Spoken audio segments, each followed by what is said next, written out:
Let's talk about it. Let's talk about it.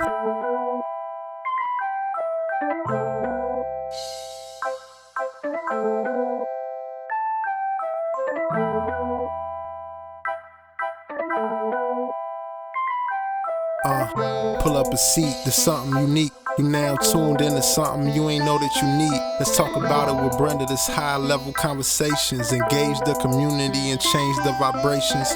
No more casualty, no matter nationalities. Let's have real talks and cut out all the fallacies. It's hard to change the circumstances being negligent. Empowering the people, you could be the president. Let's start programs and reach all the youth. If history been twisted, we should teach all the youth.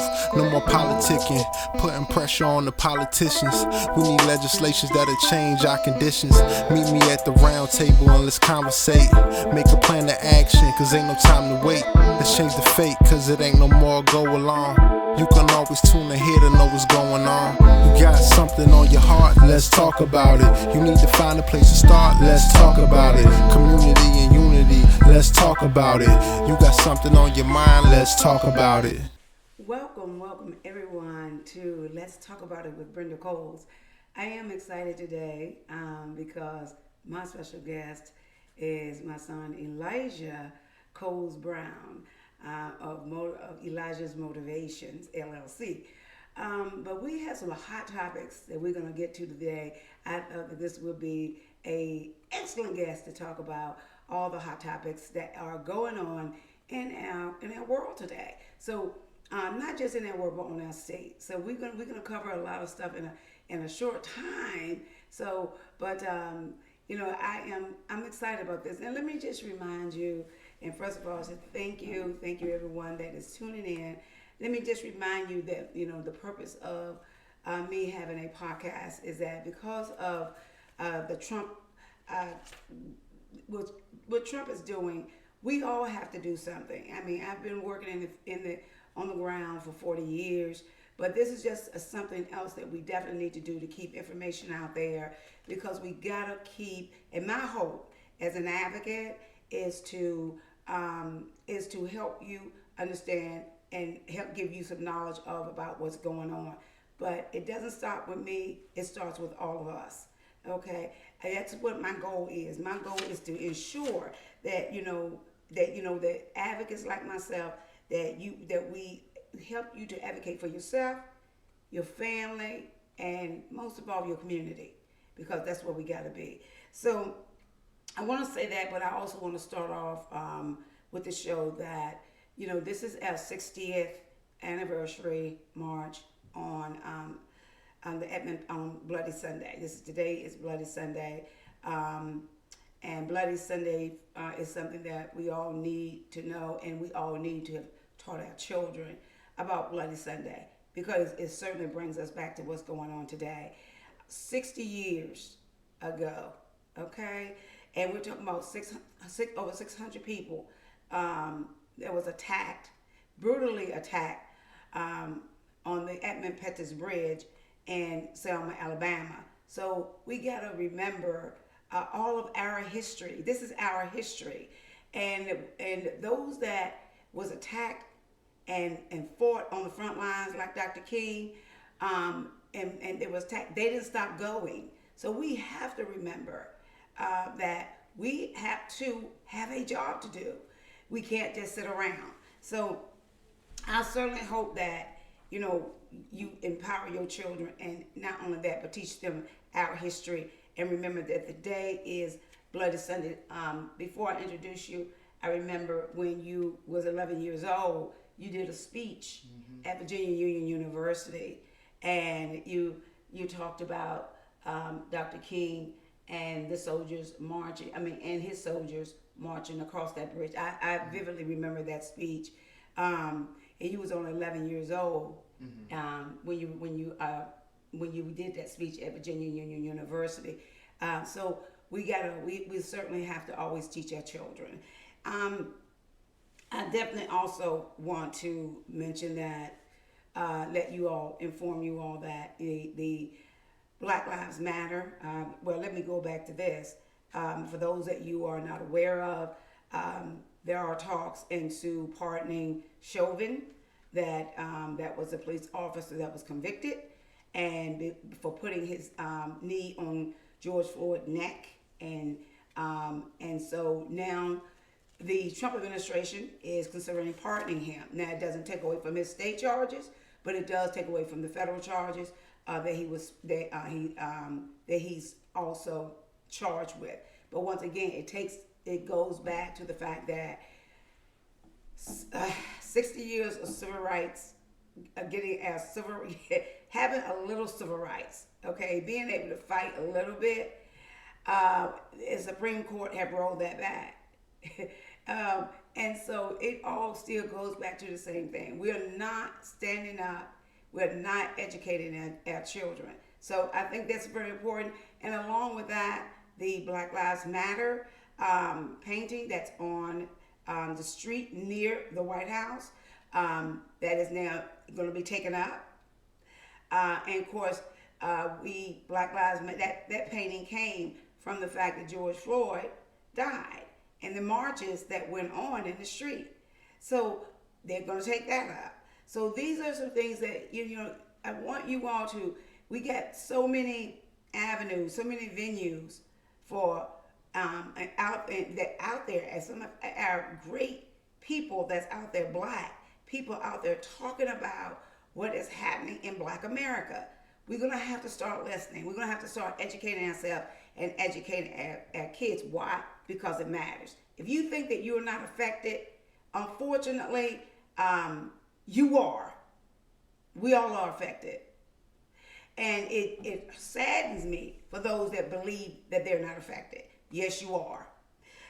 So I want to properly introduce my guest.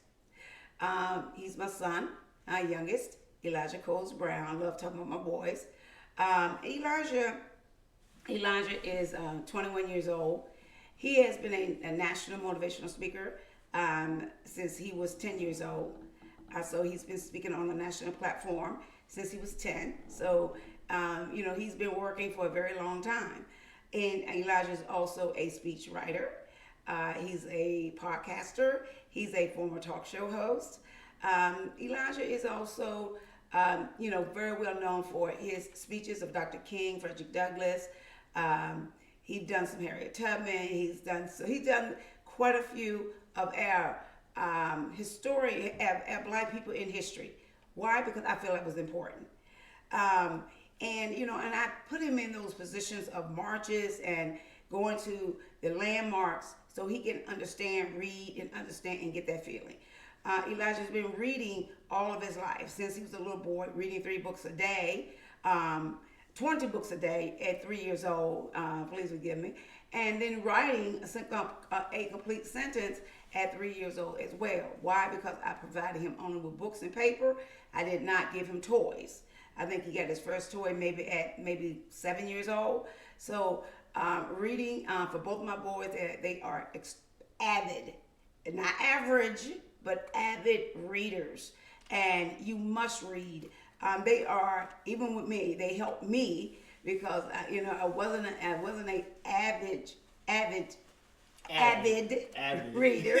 I was only an average reader.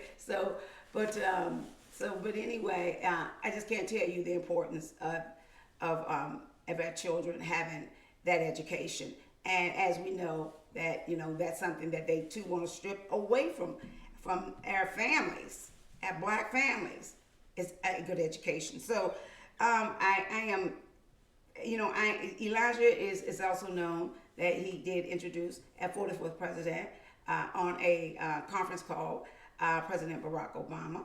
And also he, at 12 years old, he was Skyped in and spoke at the Democratic National Convention for Hillary Clinton. So Elijah has had you can certainly go to his website, ElijahsMotivations.com. And so go to his website, read his bio. It will truly blow you away of the work that my son is doing. So this is what, yes, I am a proud mother. He graduated from a J.R. Target High School. And when he graduated, he did graduate with the seal of Virginia as bilingual. He did study in Spain.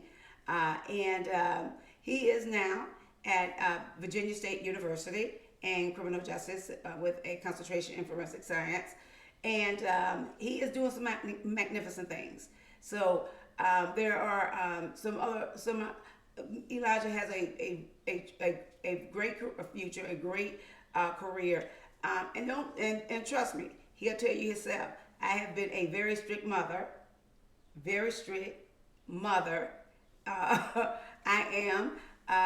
Did not let neither one of my boys off the hook for anything or allow them to make excuses up for anything. So we can't do that with our children because because once they understand that you would do that, then that's where we go wrong. As in my opinion, in my former work as social work, in my opinion, that's sometimes where we, not in every case, but then sometimes that we certainly don't give our children the opportunity they should be having to get the best education they can. We do have to make sacrifices, and also not being strict on them also allows them to sort of get away with something they shouldn't be getting away with. I would just want to welcome you, Elijah. Thank you for coming on the podcast. Thank you for finally letting me speak. No, I'm playing. Thank you for the opportunity for allowing me to come on here. This is what you're doing, of course, is amazing.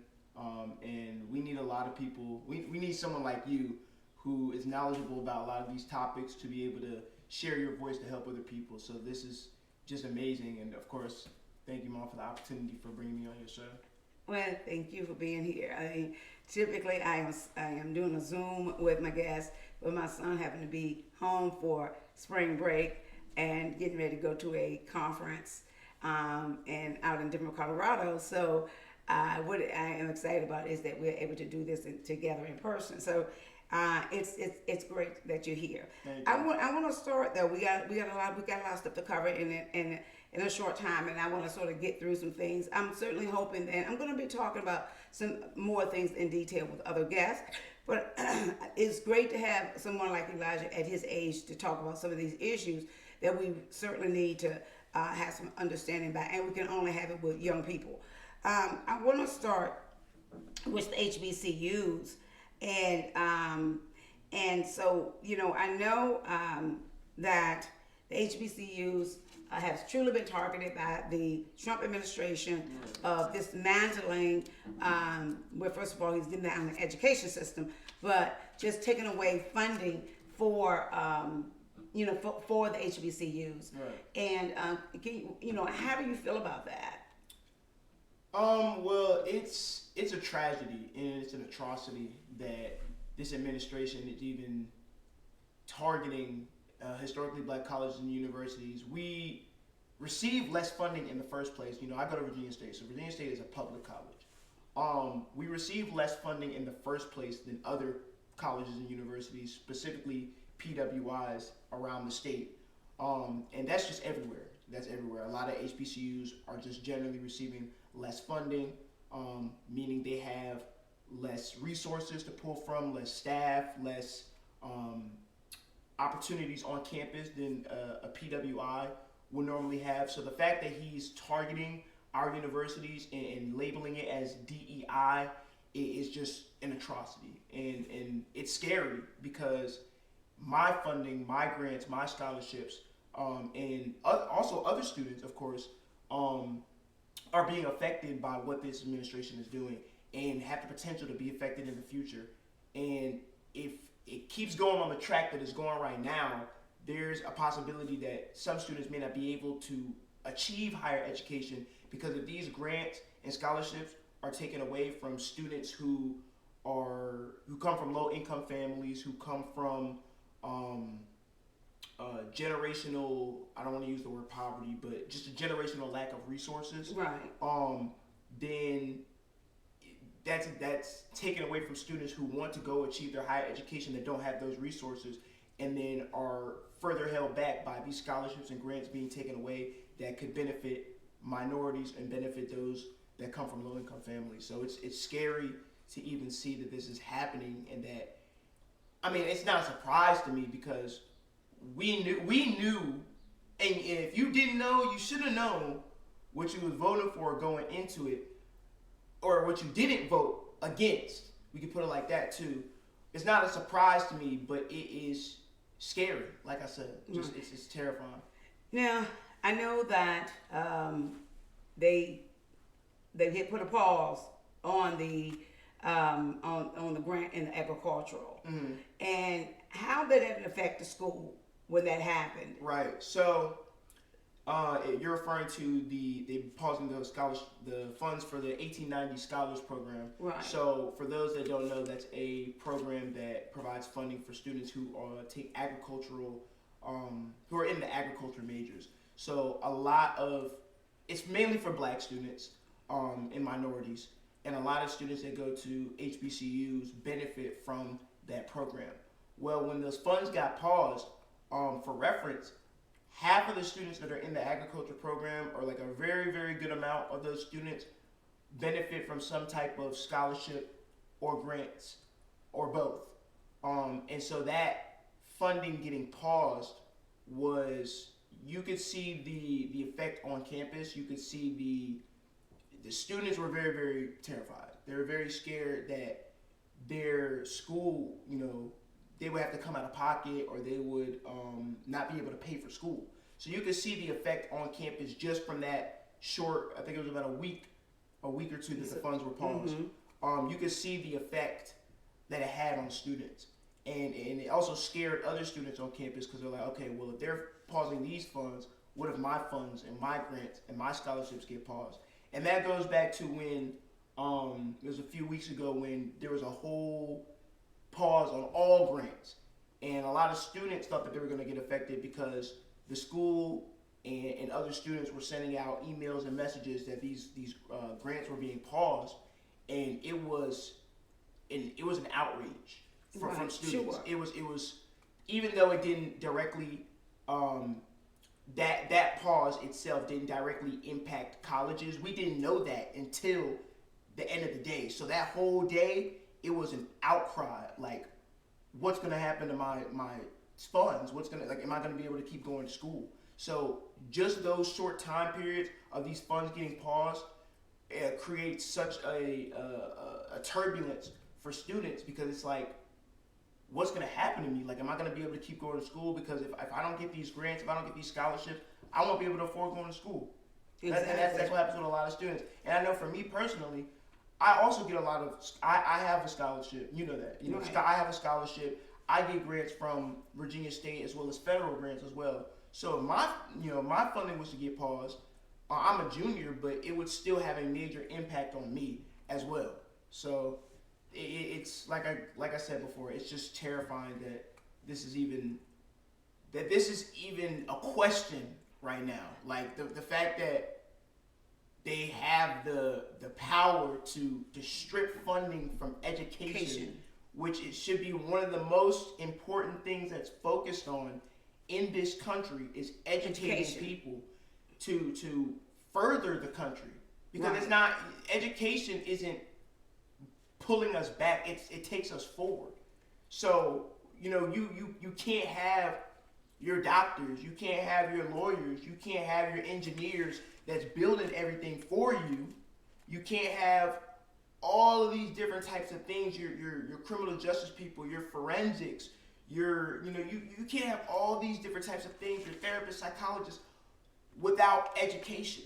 That's right. Your teachers, you can't have any of that without focusing on education. So the fact that is being targeted in funding and specific colleges are being targeted and grants are being rescinded to go towards education is outrageous. It's absolutely outrageous. I agree with you. I agree with you 100%. It is outrageous, and this is just it. I don't understand why people are not doing more.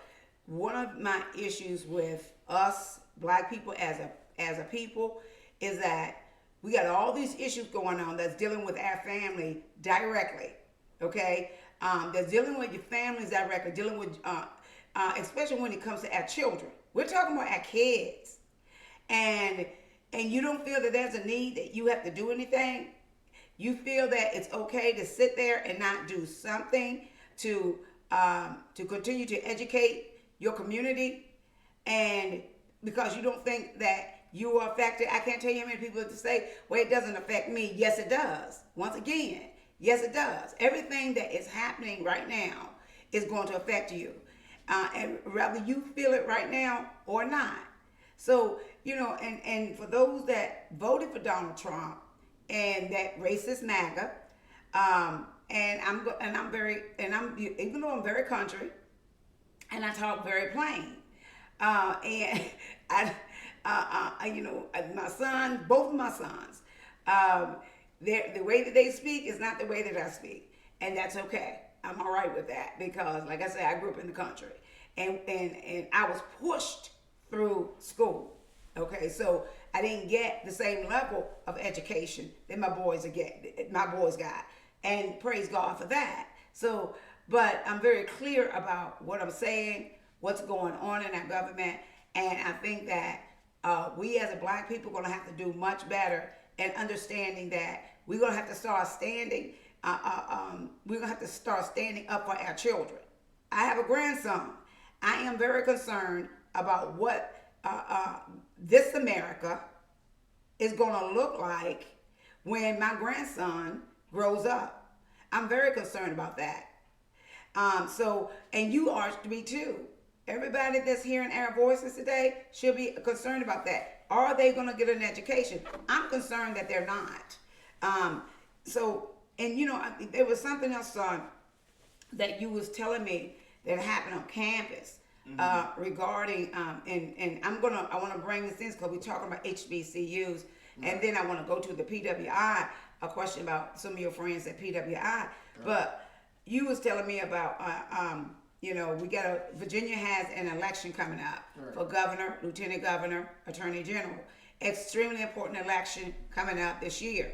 And, we have that racist governor that we have, Glenn Youngkin, that racist attorney general, Republican, Yares, or whatever his name is. And then we have a black woman, a lieutenant governor, Winsome Sears, which I call her racist as well, because anybody that aligned themselves with Donald Trump and that MAGA group, you're racist. I don't care if you're black. I don't care if you're white. I don't care if you're Hispanic. I don't care what national age, all of you. If you thought that it was okay to vote for a racist, a rapist, a 34 count felon, a thief, a 6 times bankruptcier because he don't want to pay anybody, he stole from so many people. If you think that was okay, then yes, you are a racist. And when people say that, well, how can you be black and be a racist? Yes, you can be a racist. Yes, you can. But first of all, you don't love yourself. And I know people that have literally said to me, I don't think I'm black. So yeah, you're racist. I dare to say when people say stuff like that to me, I dare to say you're also stupid. But because when you look in the mirror, you don't see black, but when other people look at you, they see black. So either you need to have some kind of eye exam, or something psychologically is just wrong. So yeah. So unfortunately, and Lord knows, me of all people don't make fun of nobody with mental health. But when you are talking like you got sense, but you just want to vote for this man because, and and then you believe that he's not a racist, well then pick up a book and read a book. I'm sorry I had to go off on that. Do apologize, son, because this is not a funny matter, because we got too many things that's going on. Now, we got those elections coming up this year here in Virginia, which is extremely, extremely crucial. And I want to stress this before I ask that question. Kamala Harris ran a 107-day campaign. 107 days. Donald Trump been running for decades. Let's remember that. He only lost by a extremely, extremely small margin. Extremely small margin.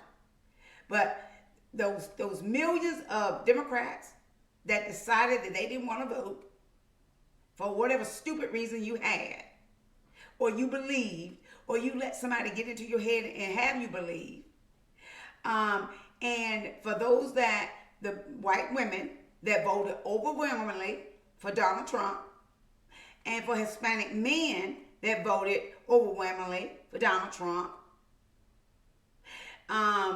there's nothing for you all to complain about anymore, because you got what you got. Because a lot of you are also affected. It amazed me, son, how when you got people in federal government, they say, oh, I'm shocked. Then they're getting fired. I'm shocked. I didn't know this would happen. Well, how did you didn't know? Well, people say, well, I didn't know he was going to do this. Well, how did you didn't know? It's all in Project 2025. Everything he's doing is in Project 2025. Donald Trump want to claim he don't know nothing about 2025, but he's going by the playbook. So you know what? How did you didn't know? Okay, so getting back to Virginia election, the Republicans and those MAGAs. Let's be very clear. Y'all need to hear this. The MAGAs out there. They're not. I don't know what you call them. I'm be honest with you. Racist MAGAs. What they are now doing, they're doing trickery. They are planning to take over the governorship of Virginia. They are planning to take a lieutenant governor, and then the Yara, the attorney general that's in right now, that no good somebody that dismantled the civil rights division soon as he walked through the door and fired all the lawyers that was in that office. He's running again. Virginia, we can't let that happen. We cannot allow that to happen. If you want to sit back and not vote, you allowed it to happen again. So tell me what you was talking to me about. What happened on the campus that was a little strange to you. Right. So I was eating one day. Look, this was last week actually, and this person came up to me, and I looked up, and I go to HBCU. So not saying white people can't go to HBCUs, but there are some on the campus. No, there's plenty on the campus, but he looked out of place. Like he wasn't a student. He was definitely a lot older, and he had a piece of paper in his hand, and he came up to me. He was like, "Hey, we're trying to put Winsome Earl Sears, who is our, like you said, our current lieutenant governor. We're trying to put Winsome Earl Sears on the ballot to run for governor. Would you like to sign this form?" And I'm like, "No, no, sir. I'm okay. Like, I'm good." He's like, "Oh, okay. You have a great day." Walked away, and that was weird to me because I'm like, first of all, we have elections every year. Mm-hmm. So first of all, I ain't never seen nobody come up to me or anybody that I know trying to get anyone to sign for any candidate or trying to do any type of thing for any candidate. The most they do is like voter registration, to get people to generally register or to just go out and vote and do like campaigns for just to go vote. But for specific candidates, they don't do that on campus. So that was very, very strange to me. And he was individually going up to people, trying to get people to get signatures for the lieutenant governor to run for governor. Well, so I don't think that, and I don't believe, because of the organizations that I participating in, and I know that there is board members at Virginia State that's also in some of the organizations that I participate in, and it's my understanding that you cannot go on campus like that and just ask for signatures. It was my understanding, and I could be wrong, but you have to. That's something that you have to get permission for and register for. But it's even more deeper than that, because you got Republican operatives that's walking around that black campus, that HBCU, that they don't want to give funding to. Glenn Youngkin's buddy, Donald Trump, trying to strip funding. They're walking around on a HBCU and trying to get signatures But see, they using the code word where she's a black woman. Okay, and I can guarantee you, a lot of those students that are not that are not into following politics, and it's going to be easy to go up and then when they say, well, who is Wilson Sears? Well, she's a lieutenant governor, and then they can show a picture, and all they can show them a picture or anything like that, and say, well, this is her. And if they see a black woman, then you got the person, because they really don't know. They don't know that she's a MAGA. She's a racist. She's a part of the group that want to strip away your funding. She's a part of that group. We can't separate Glenn Youngkin, Winston Sears, the MAGAs, all the racists.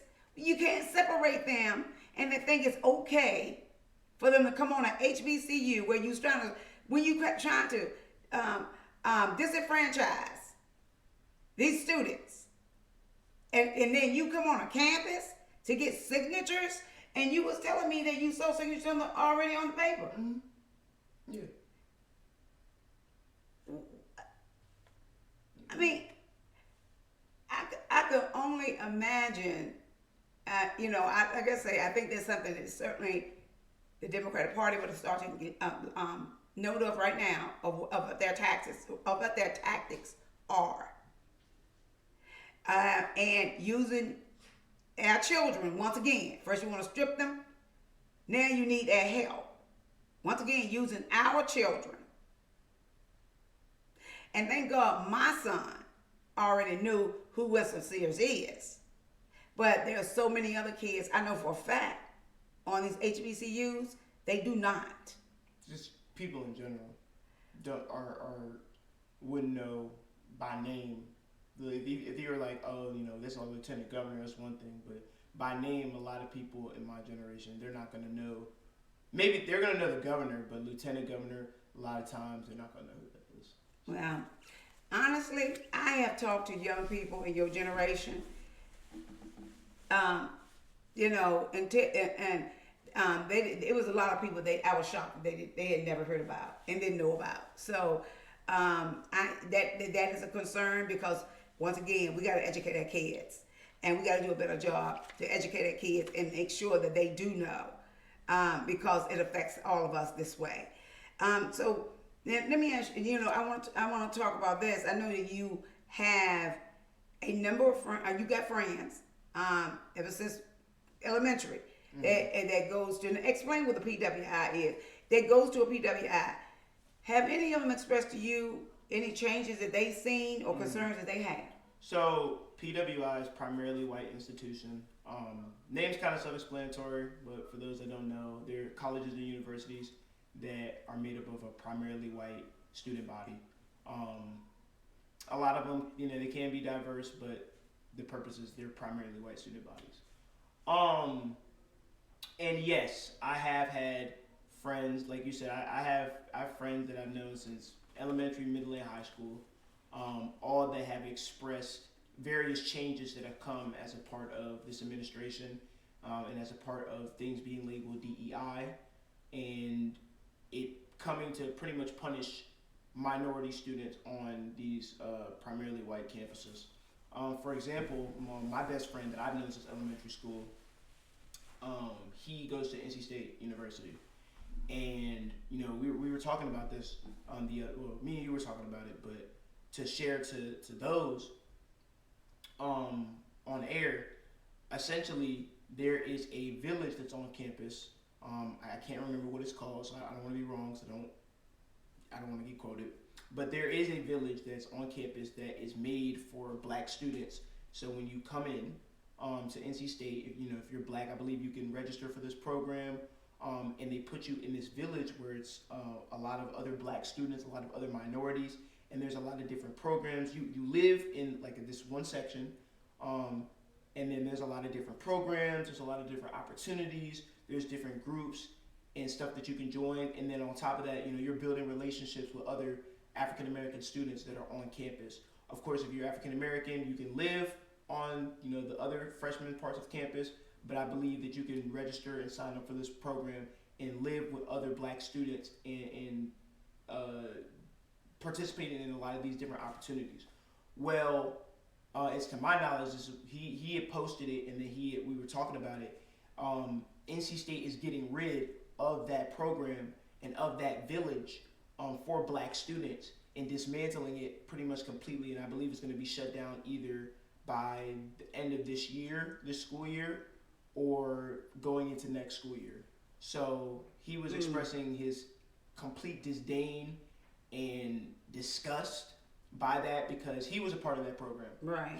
When he came in as a freshman, he lived in that village, and me and him were talking. He was like, most of my friend group, most of the relationships that I built at NC State, most of the things that I've taken part of have been a direct result of that program. So that getting taken down is a travesty. That's literally how he explained it to me. That it was literally like, again, he's not surprised, because again, we shouldn't be surprised by this stuff happening, but he was like, he expressed his complete disdain for them even considering to do that, because it's being like I said, it's being labeled under DEI. So there's them shutting down that program is crazy. And let me say, you're using the right term, labeled under DEI, because let's be very clear. The MAGA, Donald Trump, the racist Donald Trump and the MAGA group, racist group, they want you to believe that DEI is the new code word for black. Let's be very clear on that. DEI did not help us. It was not for us. DEI helped white women, Hispanics, Asian. DEI did not help us. The white women was the biggest group that DEI helped. So, but like what they always do, they throw up code words. It's like they want to say woke. When you say woke, they want to use that as a code word. Woke just means that wake the fuck up. That's all it is. Read. Understand what's going on. See, they don't want you to know that. So they use these code words by trying to distract you from what they're actually doing.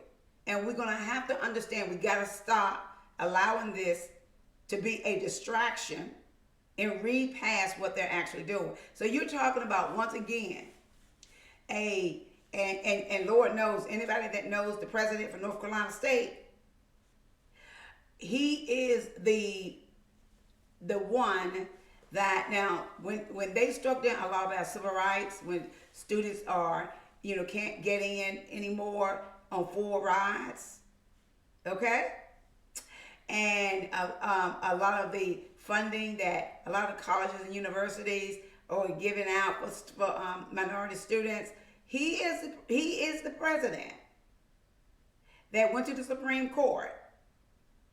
And that that's college, that's university. He is in front of that. That's North Carolina State University's president. That did not want, but then they had an issue with legacy. All of these white kids get in college from the fact that their parents went in and came out and put back all this money. So it was a legacy. So, but they didn't have a problem with legacy until there was a noise made up about it.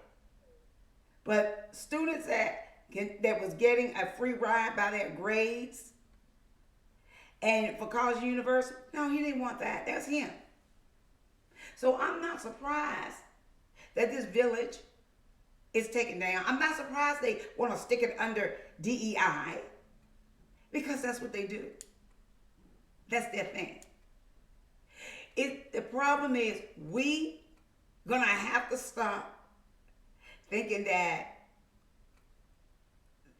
they owe us something. No, they don't owe, no, that we owe them something. No, we don't.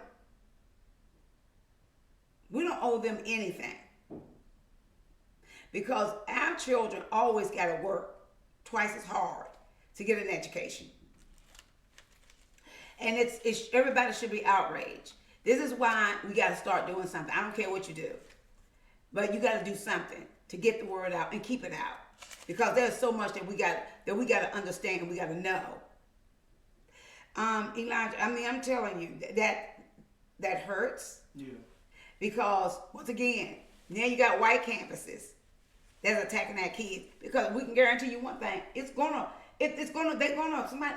college and university, they're gonna follow suit. Yeah, I mean, NC State is one of the biggest schools in the country, for real, for real. I mean, they're known for their athletics program. You know, they have some of the most bustling sports program across colleges in the nation. So it's one of the most known schools in the entire country. So if they are bold enough to dismantle these programs right in front of your face, then yeah, you better believe that other PWIs are soon going to do the same thing. So you got that right. Be prepared. You got that right. Just be prepared. And something I didn't ask you in the beginning. What was your thoughts on the fact that Trump, the MAGAs are talking about pardoning Chauvin?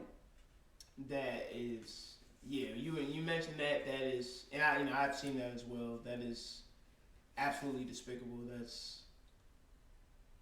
I'm trying to think of words that I don't even normally say. Like that's just outrageous, because it's just, we all seen the video. We all seen the case. We all seen everything dealing with George Floyd. So the fact that they are even considering pardoning a man that outright killed another man in broad daylight, like, you're a police officer, you know what I'm saying? Despite whatever he did or did not do, did not warrant killing that man. No. At the end of the day. At the end of the day, whatever he did or didn't do, it had there is quite literally no possible justification for laying your knee on someone's neck for over 9 minutes. No. There is no possible justification for that. No. And at the end of the day, him getting pardoned showcases the boldness of this administration, showcases that they are, I mean, like you've been saying, they're trying to take away our civil rights. I mean, if they're pardoning someone that outright killed another man, that literally was the catalyst for riots and the catalyst for protests across the nation and the catalyst for Black Lives Matter reaching the heights that it did during, the early 2020s, if they're bold enough to pardon someone like that, that just goes to show that we should get ready. No, definitely. I mean, because let me tell you, you hit that on the head. Cause let me tell you why. Because first of all, he's already pardoned those J6 rioters that went back out and started acting fools and doing what they wanted, because he emboldened them that it's okay to go out there and commit crime. So now police are going to be, first of all, you're not trusted anyway. You're not trusted anyway, especially in our community. So pardoning him is going to make people even less trusting of police. That's all it's going to do. I mean, why should we trust police that come into our communities? And right now, they're only thing that and you got so many MAGA police officers that already, so many of them, it's unbelievable. So and they're very bold about it. They don't mince words. I've seen police officers on Facebook and the stuff that they say, and I guess when they off duty, they can say whatever they want to say, but they MAGAs to their core. They hate Black people and people that just don't look like them. They hate them, but they on the force because it gives them power. They love that. I think it's also important though that I think a lot of times we highlight, and don't get me wrong, you are correct. There's a lot of police officers that do align with that do hate Black people, that do, that are just racist outright. I think it's also though important to highlight a lot of the ones that don't align that way, that do serve and care about the community, because when we as a community, as Black people, when we automatically jump to assume that like those like officers and stuff like that, and law enforcement in general, that the system, of course, is built to go against Black people. The system is built inherently. You can look at the history, you can read a book. The system itself is inherently built to put us down. But there are so many individual officers that actually do care about the community, that go into the community, that do things for us, that we shouldn't just focus on those specific types of people. But if we have officers in our communities that build trust with the community, we should be able to rely on those officers as well, and look to those officers for guidance and stuff like that as well. Because when we only focus on those that are doing those bad things, then yeah, you're right. It pushes that barrier between the community and police even further. So I think strengthening the gap between the community and the police officers. Now, it doesn't just start with us. It also starts with officers that care about the community, that want to come into the community, that want to actually do things to benefit everybody in the community. It doesn't just start with us. It starts with the officers as well. But when we bridge that gap, and because we, unfortunately, like we were saying earlier, we knew what was going to happen when he got elected. So him pardoning Chauvin, we already knew that was going to be a possibility once he got elected. So we shouldn't let that explicitly continue to divide the gap between the community and those police that actually do want to help and actually show that they care about us as individuals. But we do have to highlight those that, like Derek Chauvin, like the ones that are killing the martyrs of the movement. We do have to highlight those. But we also should highlight those that are trying to bridge that gap. And I think that's important. And I agree. We can't put everybody in the same basket. I do agree, but I think what I'm just basically saying is that, and first of all, it starts at the top. Trump is at the top. Right. For sure. So it starts at the top. And if the top is going to pardon, when you're talking about J6 riders, a lot of those were police officers, right. Even right here in Virginia. Oh yeah, because you can literally look at the Facebook. Right. Even right here in Virginia. Yeah. And when he pardoned them, then when he pardoned Chauvin, what I'm saying is the trust's gonna get broken. Oh yeah. Even for those officers that are the good officers that do want to protect and serve and do a good job and make sure that the community is safe. What happens is Trump is he's gonna cause the community to once again to have that lack of trust where officers have built trust. Right. So now everything is on a state by state basis. But look at some of these states. Virginia is a horrible state when it comes to Virginia. And unfortunately, in some parts of Virginia, especially from where I'm from, back in the Bedford, Roanoke, Virginia area, there's a horrible areas. You got people in this area here in Central Virginia, horrible areas. It's gonna be horrible areas everywhere in each state. So that's why I'm saying that when it comes to community, it's gonna make it. It just made it a lot more difficult for those that are doing some of the great things, right? And that have become close. Because guess what? A lot of these cases and crimes, they are not solved just by the police and the detectives and all they ask for the community for help. Right. Okay, what if the community stop talking? Why? Because they have a lack of trust. They got a lack of trust. Right. Where is that coming from? That's coming from the top, Donald Trump. But guess what? When you got somebody like Glenn Youngkin, that's a MAGA racist, and line himself with Donald Trump, so is Winston Sears, and so is the Attorney General. Well, then, when it comes to the police departments and officers here, the police unions vote for Trump. They are Trump supporters. Right. So unfortunately, yeah, they are Trump supporters. Right.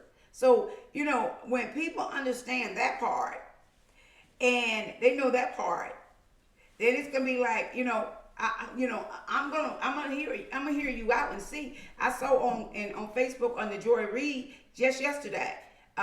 There was a man in up in Northern Virginia. He's an immigrant, but he has a Virginia driver's license with the star on it, so he proves that he is a citizen. Mm-hmm. They harassed him yesterday, stopped him, handcuffed him, asked him how long he been here. Mm. He's just getting up from work, I believe. Mm-hmm. Yeah, he was on yesterday. See, this is crazy. Yeah. And guess what? But see, Donald Trump had deputized people that don't have any skill of what they're doing to just go out and do whatever they want to do in people's faces. Right. So that's where we're gonna have to, we're gonna have to be smart about what it is that, what we're doing. I want to just real quickly, I want to remind people as we're talking, son, I appreciate this conversation with you, but we got so much that, like I say, I like to make sure people have some knowledge about what's going on when I'm doing this podcast. It's not just about doing a podcast, but it's also making sure that I'm bringing you some information that you can use. Okay, I want to Social Security offices. If you don't know, Social Security, they are closing down Social Security office all across the nation. People are already concerned whether or not they're going to get a Social Security check next month. Well, when you start closing down the Social Security offices, and you start firing thousands out of the Social Security, and these are thousands of people that are answering phones, getting your checks out. So what do you think is going to happen? I don't understand why people don't understand. He talks about all this. This is that Elon Musk Doge crap. Okay, Elon Musk has absolutely no knowledge about Social Security because he don't pay Social Security. He does not pay Social Security. He have no clue that your tax dollars that you've been working for and you've been paying into for 20, 30, 40 years is just a little bit of what you're getting back. What those tax dollars really mean. And I think also that's the other thing. People don't understand the benefit of their tax dollars. When people pay taxes, your tax dollars is very valuable to your children and them going to school, public school. That's your tax dollars. That is on the state level. That's your tax dollars. And you're getting that a little portion of that back through your Social Security. A lot of people, that's all they got to live off of. But now they want to close down offices. So when you need to go into an office, you're not going to have one. And trust me, it's going to be in majority blue states. Red states, it may leave one or two. But you're going to have to travel. So what is that going to look like? I don't think people are taking that part serious enough. But if those checks stop on you, or you don't get your check, or your check get laid, you better understand that this is the Trump administration. When people thought that Donald Trump was giving people checks, mm-hmm. People thought Donald Trump was giving them a check. Right. They voted for him for that. Right. You remember that? Mm-hmm. And people voted for him specifically because they thought that because Donald Trump put his name on a check. What people don't understand, those checks that you was getting, those stimulus, that was coming from the Department of Treasury. That was coming from your tax dollars. Your tax dollars. That's what that was. It was not Donald Trump's money, because he ain't got none like that. Every president, when there is a disaster, they have to give some kind of relief. They give us stimulus checks. Right. Every president. But see, this is the difference between the other presidents that gave you a stimulus check that came from the Department of Treasury. Didn't come from Donald Trump. They didn't put their names on it. Because they're not fools and narcissists and think that they are the just greatest thing in the world. So when you thought that Donald Trump would give you a check, please wake up. Please stop being that stupid. And I hate to use that word for folk. But come on. And I want to encourage you, please tell your loved ones that say that. I can't tell you how many people say that to me. Hey, well, Donald Trump gave us a check. He didn't give you jack. Donald Trump's economy, when Donald Trump came in office in 2016, let's be very clear. Everybody want to talk about, it was a great economy. Yes, it was. It was President Obama's economy. Donald Trump walked in President Obama's economy, where President Obama pulled us out of recession from George Bush. He walked into President Obama's economy. So that's why you saw such a great economy.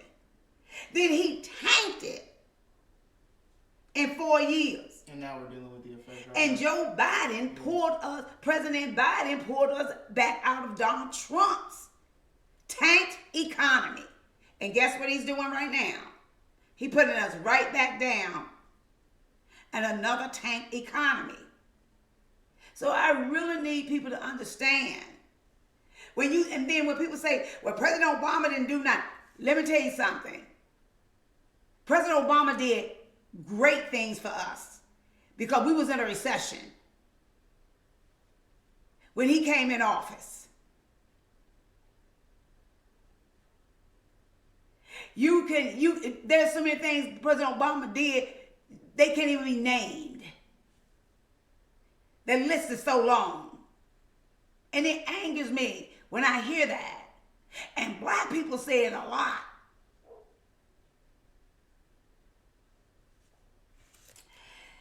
Whoa. You have so much what I find with black folk is that you have all these high expectations. You had all these high expectations out of President Obama. But you had nothing out of the orange man. None. Oh, it's okay. That's just him. I ain't worried about him. I'm talking about President Obama. Really? Nothing from the orange man? Okay. The other thing that, like I say, we're losing so many, and that's a disaster relief and all of that. All of that has been taken. So, when there's a hurricane, tornado, Florida, Alabama, Mississippi, Georgia, Texas, all y'all southern states, they get hit. So your president you voted in those southern states that are red, all that name, he's taking away the disaster relief. So what you gonna do? Okay. All right, we'll leave it right there. What you gonna do? So think about that. And then when we're talking about the Department of Education, stripping away the Department of Education, people don't understand that, first of all, on a federal level, the Department of Education is more like an oversight. They don't give the education system ran by the states. Again, your tax dollars. The federal government, the purpose of the federal government and the Department of Education is for oversight. Because guess what? You know how bad a school to prison pipeline is? Yeah. It's terrible. It's terrible. So when you don't have oversight, schools can run those schools any way they want. And so that show, and you know who it affects more than anything? Children with disabilities. So when you got children with disabilities and you have the Department of Education that's been dismantled, and you don't have those specialized teachers that can go in and help your child get an education. This is where we are. This is where we are. Right. It's horrible. Yeah, it's bad. Like I said, shouldn't be surprised though. You shouldn't be surprised. I mean, if you voted or if you didn't vote at all. Yeah. The Title I schools, and a lot of people don't know what Title I. Those are the low income schools, and where where your children are getting a lot of nutritious food, and you getting more money in the Title I schools to help your children. All of that's gonna get dismantled. What are you going to do? Because you decided not to vote. You know, it does, you know, what's going to happen in your schools when the teachers or the principals decide to do just anything and there's nothing you can do because the principal put their foot down, and then you got a superintendent that doesn't do anything and a school board that doesn't do anything. So what are you going to do? Because now you have no Department of Education that makes sure that the oversight of what they are supposed to do is getting done on the state level. What do you do when the schools start closing down? Because the schools can't sustain. So what are you going to do then? Because then you have to put your child out in private schools, is what they want anyway. Or charter schools or whatever that they want your children to be in. And so then you got to come out of your pocket with thousands of dollars. See, I think you're not thinking long term about your children or your grandchildren or your great grandchildren that's already here. You're just thinking short term. What's your thoughts on that, son? I think a lot of people, when they vote based off of short term, like ideology, and then short, like, emotion.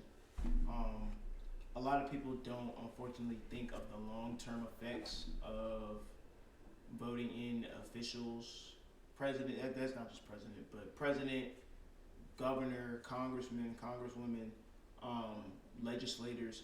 All these people that don't just create these short-term effects. They create long-term effects that don't just impact future you, but impact your children, your children's children, your children's children's children.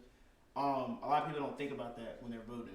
So it's important to also understand that when you're voting, you're not just voting for 2 years or 4 years or however long that term is. You're voting for 10, 15, 20 years ahead of that initial term. So. Oh, absolutely, you are. And you hit that right on the head. You are.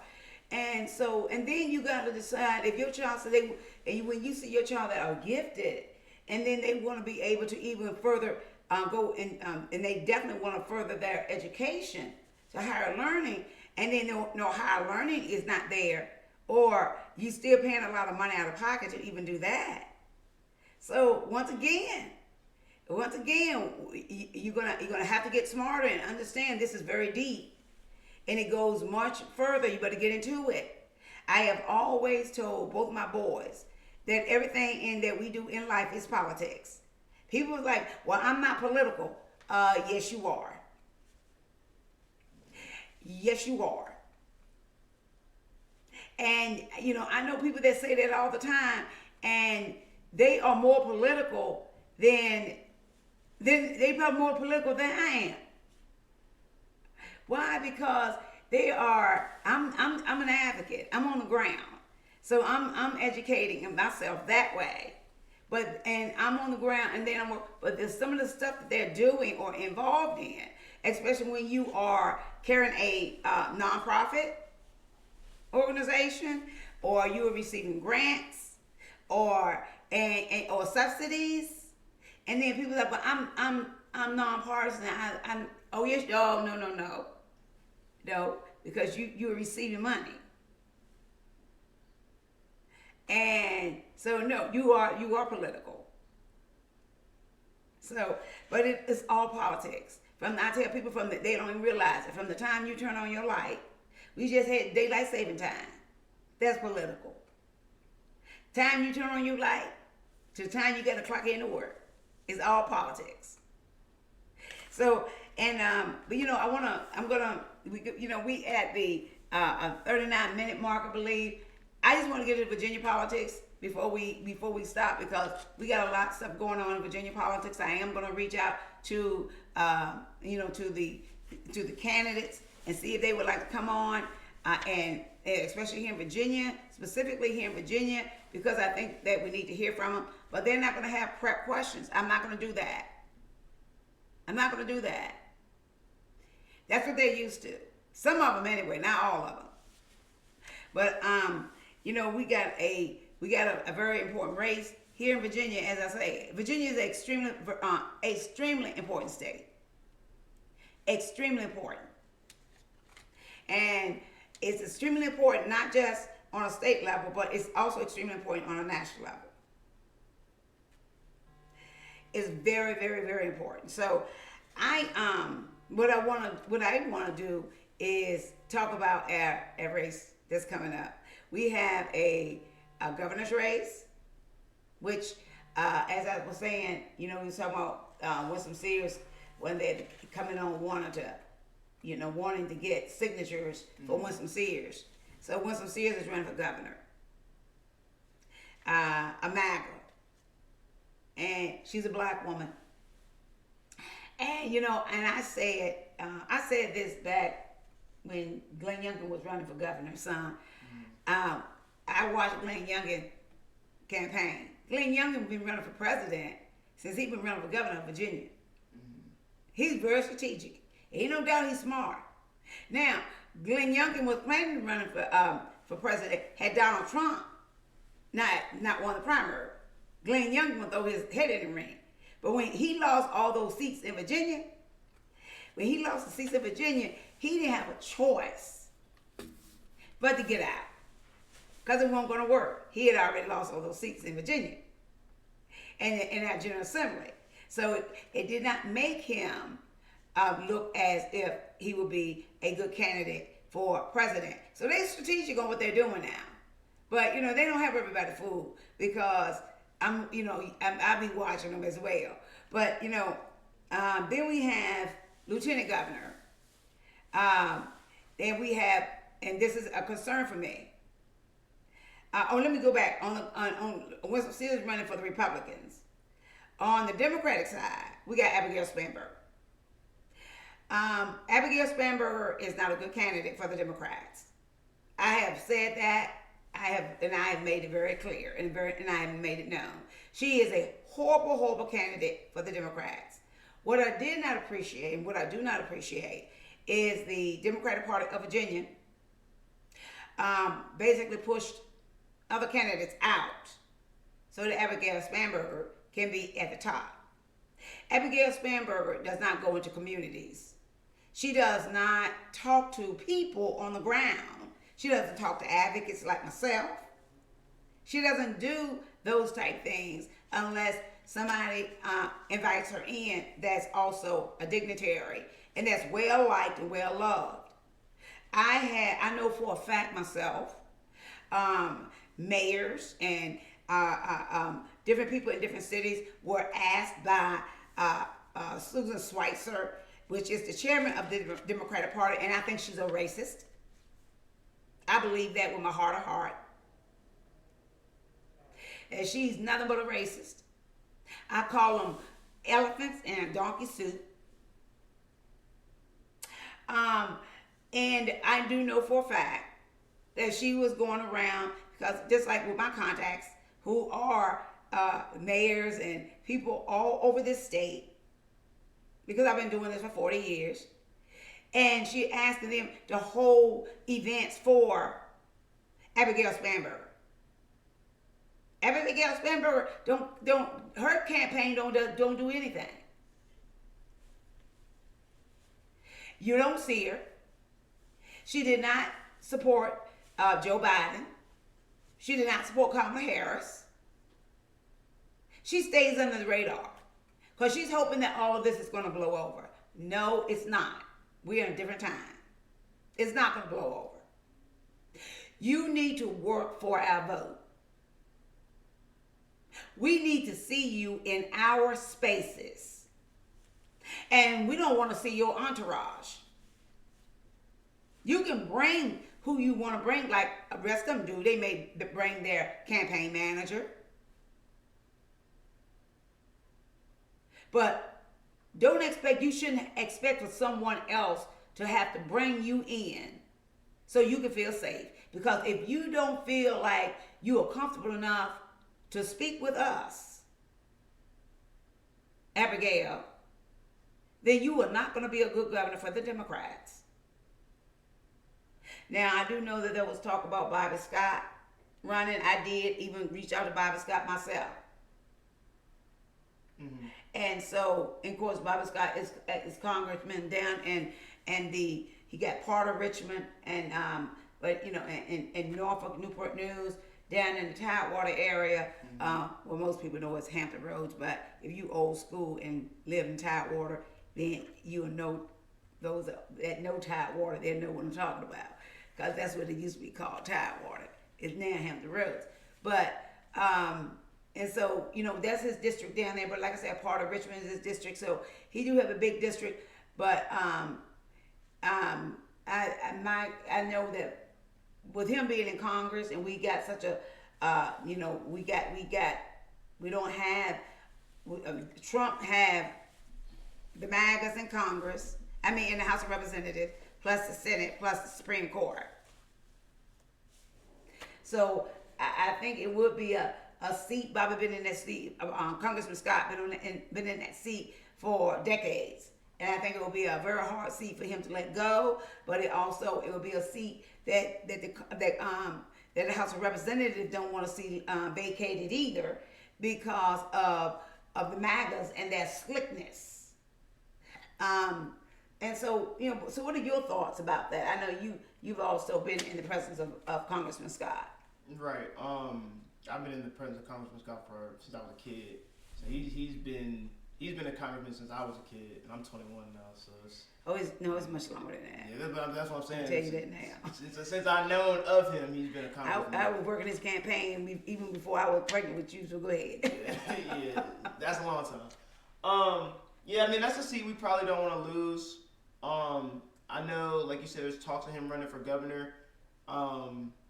I think if he is comfortable where he's at, staying in that seat, making sure that we have a congressman that represents part of Central Virginia, and then that 757, because I call it 757, but for those that don't know, it's just Hampton Roads in Virginia. Mm-hmm. 757 is like one of the biggest districts, and it's the biggest portions of Virginia. So having someone that resides kind of over that area is very, very important for us as Virginians. Someone that represents us as Virginians. And frankly, I think that if he is comfortable in that seat and wants to see someone else take the place of governor, I think that is perfectly fine. Yeah. I think keeping that seat, keeping that locked down, and trying to get a governor that fully represents Virginians and isn't just put there just to be put there, I think that'll be the best option. Oh yeah. And see, I think that's one thing that I do know about Congressman Scott. When you call their office, you get somebody that will pick up. If there is an issue, someone in his office will address the issue and get back with you. That much about his office I do know. The other thing is, in the House of Representatives, Congressman Scott is well known as a policy wonk. When it comes to policy, he knows policy. He is a well respected congressman. I've been around Congressman Scott, I can't count the times, and he shows up at events where there's not an entourage, he's by himself. So, and I think, having somebody that knows that they're comfortable like that, and in where, he can show up, and then, and then some spaces I've been in, yes, he's had someone on his campaign with him or on his staff, a staffer that's with him, and that's fine as well. But just being clear that you don't have to be, have a specific entourage to do that. I think they all got the big head and forgot that you were in office to represent us, but you are not a celebrity. That's where I'm at with all of them. They get in office and they think they're a celebrity. It's like, I don't want to be around this person. No. You got elected by our votes. Right. So yes, you do. You obligated to come around if we ask you for or to call us when we ask you to speak with us. Of course, Congressman Scott always have his cookouts down at his parents' house every year. You know, we've been there many years, and go down there, and it's always open to any and everybody that wants to come, which has always been a great thing during the 4th of July weekend. So, and that's something that he just always done for the community. And I think that's a great thing because you don't have people that do that. You don't have a lot of representatives that do that. Right. So like I say, I would like for him to run for the simple fact that I do believe that we need to win. Okay, I don't think that we will win with Abigail Spanberger. Right. We need to win with somebody that I believe that people will come out and vote for. That's where I'm at. You know, there's some areas in Virginia we're not going to get. We can forget that. Especially back from where I'm from, it's solid red. Right. There's some areas we're just not going to get. But, you know, when it comes to Congressman Scott, I think that he will be a much better choice of representing all of Virginia. Mm-hmm. I don't think Abigail Spanberger is anywhere close to that. She went from one position to another position to another position because she just got aspirations to keep moving up. Mm-hmm. That's all her aspirations are. It's not about representing us. It's just about that. But she'll go on national TV in a heartbeat, but you don't see her here locally speaking on anything. You don't see her locally unless she's with her entourage and somebody another delegate or representative for the state or senator got to bring her in. No.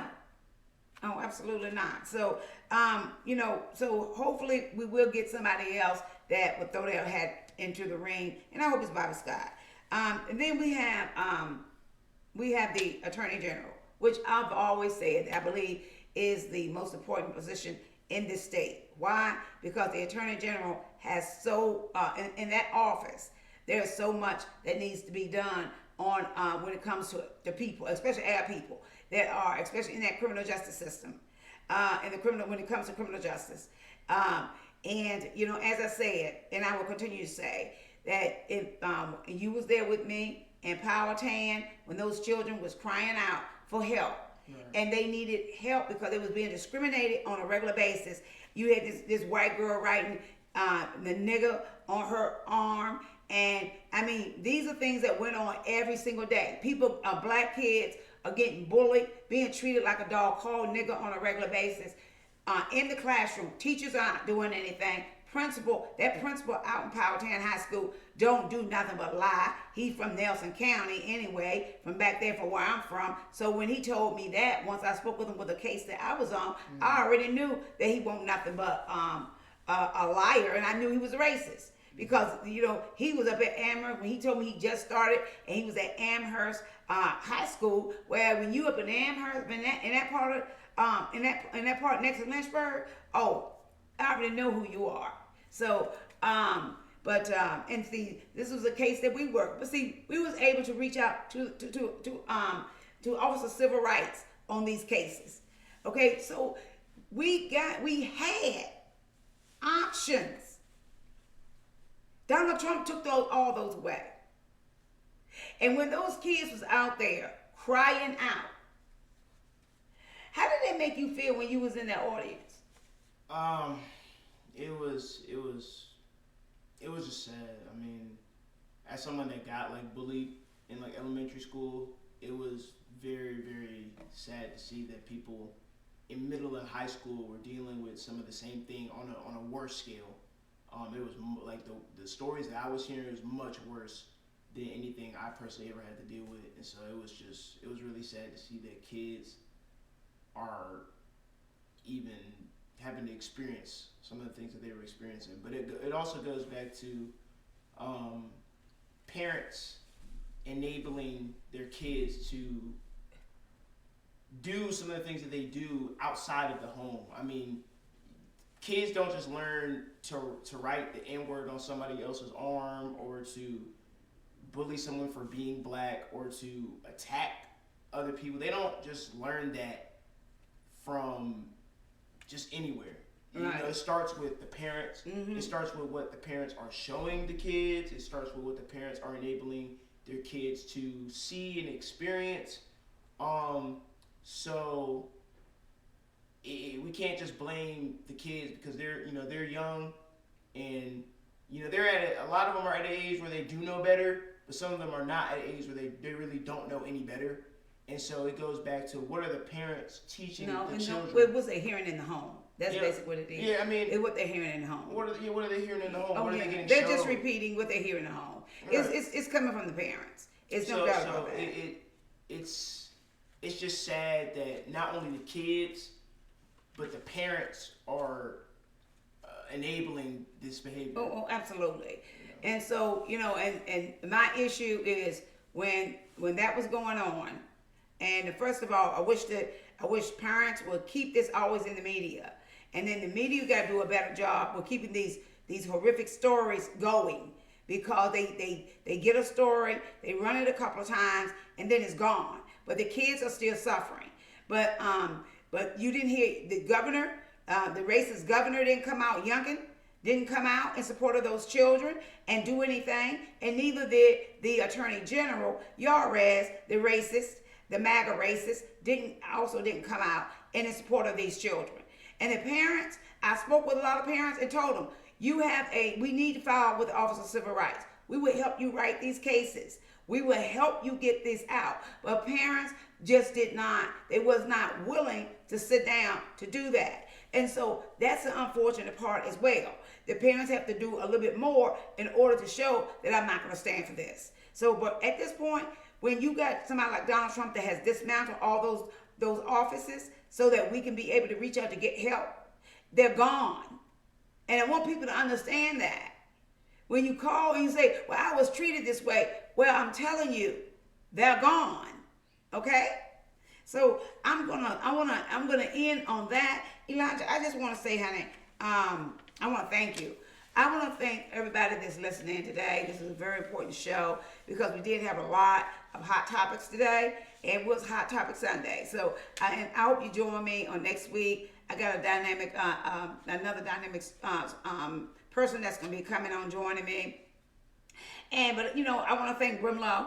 I definitely want to thank Brimlow for my intro of my song. Elijah wrote a poem, and I asked Brimlow to take that poem, and he took it. He elevated that thing all the way up and wrote that for me and put the beats to it. So I definitely want to encourage you to continue to watch Brimlow. Brimlow got a song out on Facebook right now where he wrote when his grandmother died. His grandmother and I was best friends for 40 years. And she died on February 10th, which is Elijah's birthday. And, February 10th was a year.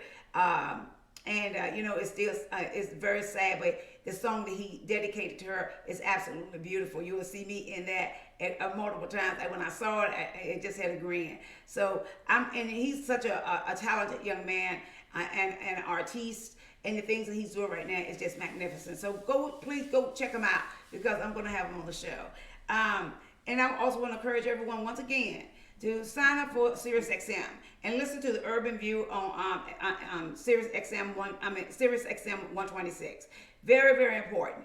Very, very important. I want to also encourage people out here, Black people. Please, we got to start listening to black media. We got to be able to start supporting us, and I mean that. And I mean we're gonna have to start supporting us. And so I am encouraging you to listen to Laree Favors and Clay Caden and Karen Hunter and also I would like for you to also check out Eddie Claude Jr. He's a professor at Princeton University. He's a bad brother. I've met him before. I absolutely love him, and I just get all when I'm listening to him speak. And Dr. Omokongo, oh my God. He is absolutely wonderful. He is a founder of, I think it's Upstander International. Don't quote me, but I believe that's the name of. He's out of Washington, D.C. and Baltimore. Extremely intelligent brother. He's also on Clay Kane, I believe, on Clay. You got to check out Clay Kane on Urban View. And I think Dr. What is it again? Omokongo. He also is on there as well on Wednesday, so you'll be able to hear him.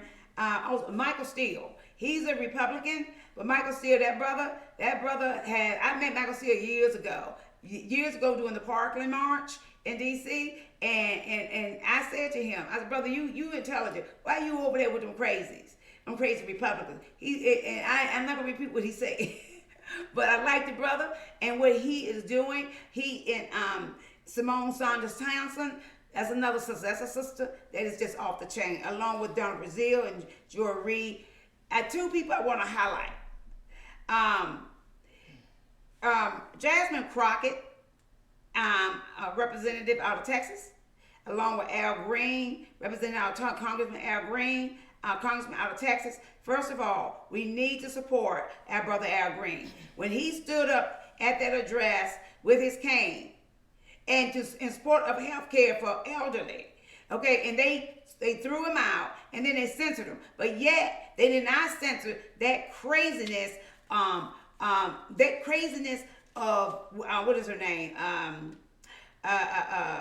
Marjorie Taylor Greene, that MAGA racist. When she did it with President Biden, they didn't censor her. So we got to be in support of these people. They are doing magnificent things. Brother Al Green, Congressman Al Green is absolutely magnificent. So please, let's be in support. We had 10 Democrats that went with that censor, which we need to watch them and vote them out. And so. But anyway, I want to thank everybody that has always been a support. Elijah, I want to give you the last words. I just want to thank you for giving me the opportunity to come on this show. This was an amazing opportunity. Of course, I want to share my thanks to anyone that has been a mentor and has helped me out. Of course, you mentioned Karen Hunter. Karen Hunter gave me my first opportunity to have my own podcast. But also gave me one of my first opportunities to go on any sort of national platform, which helped strengthen my comfortability with going on national media, but also gave me a platform to use my voice. And so I'll always be forever thankful for that. And if I sit here and start naming every single person, of course I'm gonna thank you. If I start naming every single person that has come my way and helped me, literally, I want to thank every single one of you. If I start naming, we'd be here all day. Okay. So every single person that has come mentoring me at any group, place that has given me the opportunity to speak and do what I do and bring me to where I am today, I'll be forever thankful. So. Well, I want to thank everyone for joining me on Let's Talk About It with Brenda Coles. It has been a joy to sit here with my son. And I just want to ask you to please join me next week. We got a special guest. We're going to be talking about it. And so we're just going to continue to talk about this. And so thank you for joining me on Let's Talk About It with Brenda Coles. You have yourself a beautiful and blessed Sunday. And I look forward to seeing you on next week. Thank you.